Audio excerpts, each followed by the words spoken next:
Children's day यानी बाल दिवस के उपलक्ष्य च बच्चों आस्ते कविता पेश कर लगा जिहदा शीर्षक है ठंड। पर यह ठंड पहाड़ी इलाके की है। आखदा चढ़िया मगर ठहरिया नगर। इस महीने की माघ महीना भी आखदे न, मघेर भी आखदे न ते मगर भी आखदे न। चढ़िया मगर ठहरिया नगर, पहाड़े पे गया पाला, हत्थें पैरें कोरा खंदा बड़ा गै पौंदा जाला।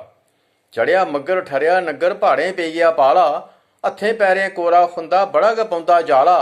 तो पत्तर झाड़ होई गया बागे बूटे नंग बनंगे, पत्तर झाड़ होई गया बागे बूटे नंग बनंगे।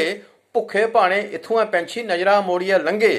तो पो महीने दी ठंडू कन्नै नक होई जा सूआ, पो महीने दी ठंडू कन्नै नक होई जा सूआ। अग्गी दा गै सहारा हुंदा होर नहीं लभदा दूआ। तो फग्गन महीने धोड़ी ठंडू कोला जिंद बचाओ, दुध घ्यो ते मक्खन खाइया अपनी सेहत बनाओ।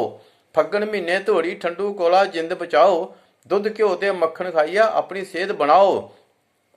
तो छड़ी धुप ते अग सेकने ने नहीं सरदी जंदी, छड़ी धुप ते अग सेकने ने नहीं सरदी जंदी। कम्मे लगे रवो ते तिखो ठंड कदे नहीं खंदी। तो कोसा कोसा पियो पानी कोसी खाओ रुट्टी, कोसा कोसा पियो पानी कोसी खाओ रुट्टी। लापरवाही करदे जेड़े रौंदी किस्मत खुट्टी। तो ठंडू बिच भी बौंदे नहीं जो करिए बिंद टकाई, ठंडू बिच भी बौंदे नहीं जो करिए बिंद टकाई। खंघ जुकाम ते ताप होने की लैंता झट फसाई। तो कंबले दी तसमारो बुक्कल कन्नै लाओ कोट, कंबले दी तसमारो बुक्कल कन्नै लाओ कोट। ना नक दे डॉक्टरें की नहीं दियो तुस नोट। तो सेहतमंद की सब चाहते नहीं रोगी दा कोई गाकी, सेहतमंद की सब चाहते नहीं रोगी दा कोई गाकी।